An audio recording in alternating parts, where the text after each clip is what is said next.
Alors, on passe à la pétition numéro 24. Bienvenue. Vous avez la parole. You can sit down if you feel... Vous pouvez vous asseoir hein, si c'est la mieux. Comme vous voulez. Hein.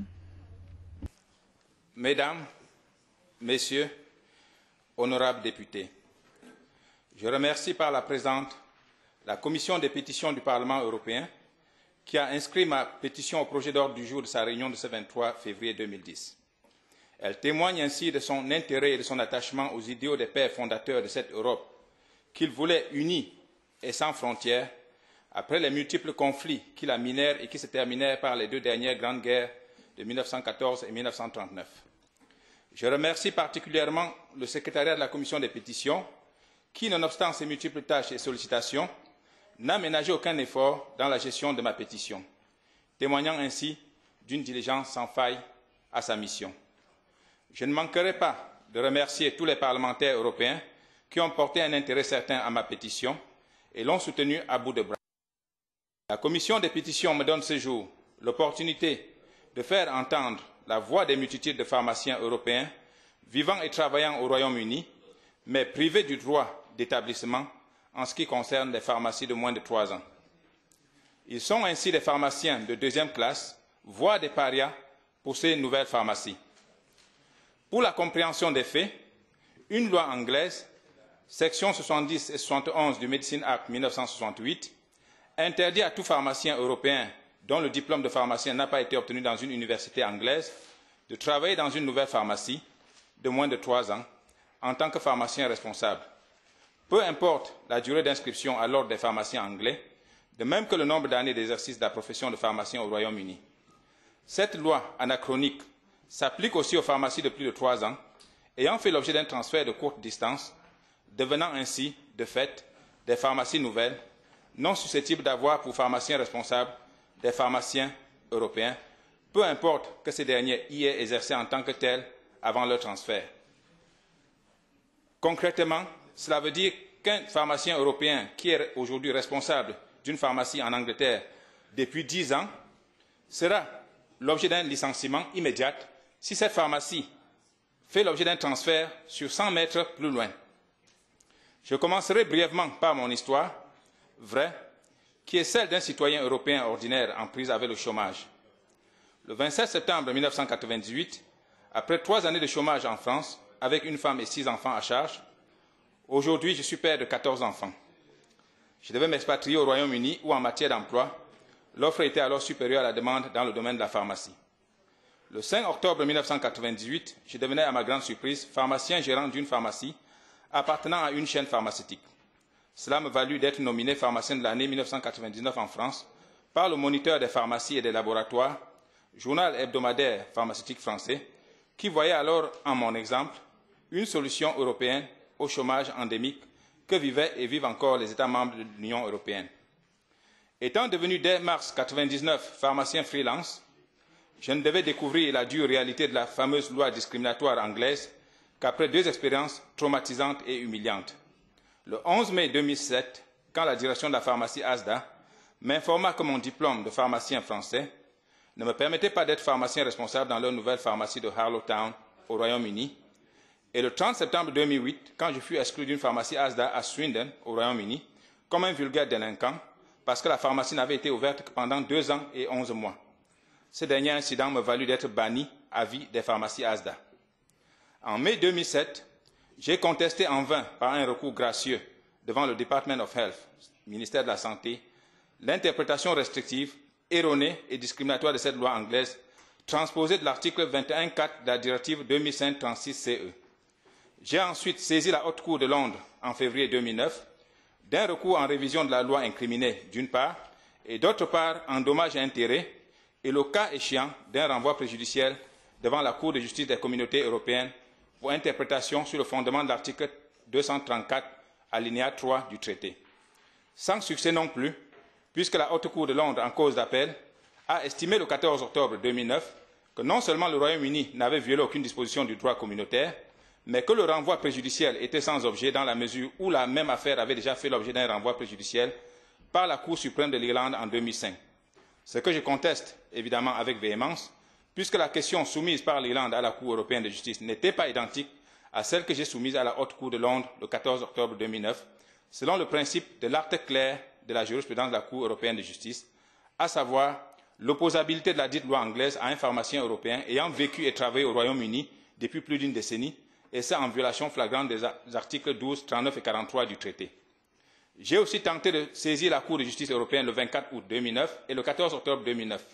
Cette instance m'a simplement demandé de transmettre ma plainte à la Commission, qui a seule qualité pour la saisir dans le cas d'espèce.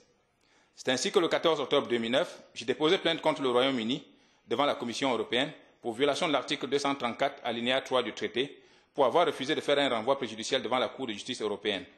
À ce jour, je n'ai aucune suite. Il me souvient que le président José Manuel Barroso a déclaré le 11 juin 2007, au nom de la Commission, que le justiciable européen qui se voit opposer un refus après avoir expressément sollicité un renvoi préjudiciel devant la Cour de justice des communautés européennes sur le fondement de l'article 234 alinéa 3 du traité, pour une question relative aux droits communautaires, a deux options pour y remédier. Saisir la Commission européenne qui, sur le fondement de l'article 226 du traité, peut à sa discrétion saisir la Cour de justice européenne ou faire un recours en responsabilité non contractuelle contre l'État membre incriminé.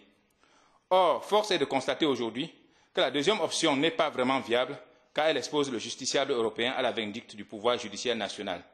Reste donc la première option, qui est de loin la meilleure, car elle offre la garantie d'un jugement équitable, ayant autorité de la chose jugée, de la Cour européenne de justice, opposable à l'État membre en question, permettant ainsi au justiciable de ressaisir la juridiction nationale en dommages et intérêts si la Cour lui a donné raison.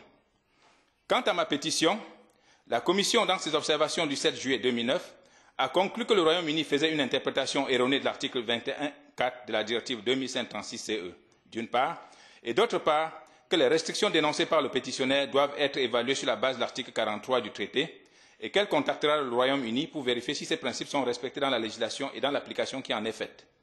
Le Royaume-Uni, dans sa réponse à la Commission le 24 septembre 2009, persiste dans son interprétation restrictive et erronée de la directive suscitée. Et la Commission, dans ses observations complémentaires du 22 janvier 2010, s'en tient à son interprétation du 7 juillet 2009, diamétralement opposée à celle du Royaume-Uni, et annonce son intention de prendre de nouveaux contacts avec les autorités britanniques afin d'examiner la compatibilité des dispositions existantes avec les libertés prévues par le traité. Ne serait-il pas grand temps que la Commission en tire toutes les conséquences de droit, au risque de voir le justiciable européen abandonné à lui-même, perdre foi en cette Europe dont a tant rêvé ses créateurs le 25 mars 1957 à Rome? Et que dire du justiciable européen que je suis, qui attend impuissamment et dont le préjudice matériel et moral est incommensurable, ayant à l'esprit que j'ai saisi le tribunal du travail de Londres en 2009 contre la pharmacie Asda, et cette instance étant pendante devant ce tribunal, elle ne dépend donc que de l'issue de cette pétition et de la Commission sur la plainte que j'ai déposée le 14 octobre 2009. Pour conclure, j'exhorte la Commission et le Parlement européen à user de leurs prérogatives tirées des articles 226 et 230 alinéa 2 du traité pour saisir la Cour de justice des communautés européennes afin que justice soit enfin rendue aux nombreuses victimes de la loi anglaise incriminée, et ce, nonobstant l'éventuelle modification ou abrogation de l'article 21.4 de la directive 2005/36/CE et de sa transposition dans la législation britannique dans le respect des articles 12, 39 et 43 du traité. Je vous remercie. Vive l'Union européenne, vive la France, vive le Royaume-Uni.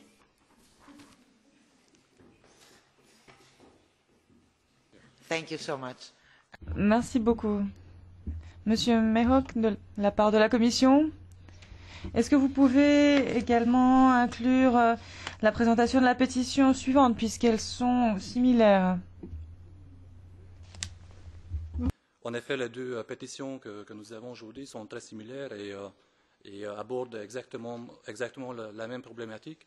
Donc la réponse que nous pouvons donner sur la pétition de M. Otaga est valable aussi sur la deuxième pétition. Je pense que ce n'est pas nécessaire d'aller dans les détails de la pétition qui ont été présentés très précisément par M. Otaga. Donc je me réserve juste à préciser le cadre légal et notamment l'argument qui est utilisé par les autorités anglaises. Les autorités anglaises utilisent l'article 21, paragraphe 4 de la directive sur la reconnaissance des qualifications professionnelles pour refuser l'accès aux titulaires des diplômes de qualification obtenus dans l'Union européenne à la gestion des pharmacies, de nouvelles pharmacies en Angleterre. Cet article 21, paragraphe 4 de la directive se trouve dans la partie de la directive qui organise la reconnaissance automatique. La dérogation que cet article prévoit doit donc être interprétée comme étant une dérogation à la reconnaissance automatique. Cette dérogation ne peut pas donc déroger aux autres mécanismes de reconnaissance qui sont prévus par la directive. Elle ne peut certainement pas limiter les droits des citoyens qui sont prévus par le traité. La Commission considère donc que la situation qui est présentée par M. Taga est très problématique et nous avons pris déjà contact avec les autorités anglaises et nous continuons à analyser le cas et si c'est nécessaire, nous allons certainement saisir la Cour de justice si cela s'impose. Dans le cas contraire, évidemment, s'il n'y a pas de violation du droit communautaire, nous allons classer l'affaire. Merci pour votre attention.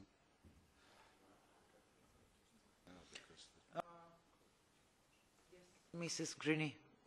Madame Gruny. Merci Madame la Présidente. Simplement, c'est assez affligeant hein, quand on lit en fait et quand on entend en fait ce que le pétitionnaire vient de nous dire, c'est vraiment affligeant. Du point de vue de la Commission, moi je ne vois pas pourquoi on attend pour demander à saisir la Cour de justice. Hein. Sincèrement, les autorités britanniques, ça fait plusieurs fois que vous les interrogez, c'est toujours la même réponse. À mon avis, vous aurez encore la même réponse. Moi, la recommandation que je fais, c'est on n'attend pas et on saisit la Cour de justice. Enfin, franchement, on est là pour que le marché européen fonctionne correctement. On ne va pas accepter ce genre de choses. Enfin, les jeunes actuellement, on leur dit justement d'aller travailler partout au sein de l'Europe et de ne pas s'arrêter aux frontières de leur État membre, et on entend encore des situations comme ça. Alors en plus, derrière cette non-reconnaissance, c'est que monsieur est quand même dans une situation difficile, a subi vraiment des préjudices parce qu'étant au chômage, en ayant une famille à supporter. Enfin, franchement, on ne peut pas entendre ce genre de choses. Moi, je suis vraiment là choquée par cette pétition et moi je demanderai sincèrement qu'on dise à la Commission en fait de saisir directement la Cour de justice.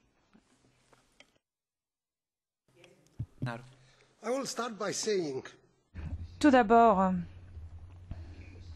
il me semble que nous avons là affaire à un cas flagrant de discrimination. Il s'agit avant tout de discrimination. Une discrimination fondée sur un élément qui va complètement à l'encontre de l'esprit même de l'Union européenne, la libre circulation des biens, des capitaux et des personnes.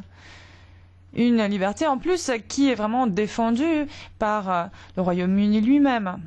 Ensuite, je me rappelle qu'il y a 2 ans, lorsque nous avons traité une pétition du Jockey Club espagnol, je ne sais pas si vous vous en rappelez, le pétitionnaire se plaignait avec véhémence des règles et non pas des lois espagnoles qui empêchaient un entraîneur britannique de devenir membre du club de jockey royal espagnol, tout simplement parce qu'il n'avait pas été formé en Espagne mais au Royaume-Uni. Et là encore, pour de très bonnes raisons, la proposition était que l'Espagne respecte la loi communautaire, mais on voit que cela n'est pas valable du côté britannique non plus. Lorsque c'est le Royaume-Uni qui doit décider, il opère une discrimination à l'encontre de ceux qui viennent en dehors, qui ne viennent pas du Royaume-Uni. Donc tout d'abord, un aspect flagrant de discrimination. Deuxièmement, la proposition que le Royaume-Uni n'inclut pas dans son droit la charte fondamentale, je la comprends maintenant, l'opting out. Mais cela ne veut pas dire pour autant que le Royaume-Uni ne doit pas respecter le droit communautaire. à terme, par exemple, un professionnel du Royaume-Uni n'aura plus le même traitement en Roumanie ou dans d'autres pays. Finalement, il ne restera plus rien du projet européen. Il s'agit là, finalement, de faire primer les intérêts nationaux, les valeurs nationales, sur les valeurs communautaires. Cela serait dévastateur. Ensuite, je suis pleinement d'accord avec l'explication de la commission. Et je constate, en effet, que la réaction n'est pas suffisamment forte. Il faudrait que la Commission réagisse avec plus de conviction. Il ne faudrait pas que nous attendions encore 4 ans, comme cela a été le cas avec l'île de Spetses, pour que le Royaume-Uni réagisse comme il se doit. Il faut tout simplement dire stop, non, cela n'est pas acceptable. Le Royaume-Uni doit modifier la loi concernant ce domaine et ensuite, il faut fixer les pénalités qui s'imposent. Et c'est parce qu'ensuite, je peux très bien imaginer que des citoyens de petits pays soient sanctionnés et mis de côté alors que des pays plus grands ne le seraient pas. Donc, c'est à la Commission de remédier à tout cela. Merci. Merci, Monsieur Bostinaro. Alors, plus concrètement, pour revenir à la proposition de Madame Gruny, nous devrions donc demander à la Commission de saisir la Cour européenne de justice. Et nous devrions également envoyer une lettre très très sévère au ministère compétent, au ministère britannique compétent, afin de demander une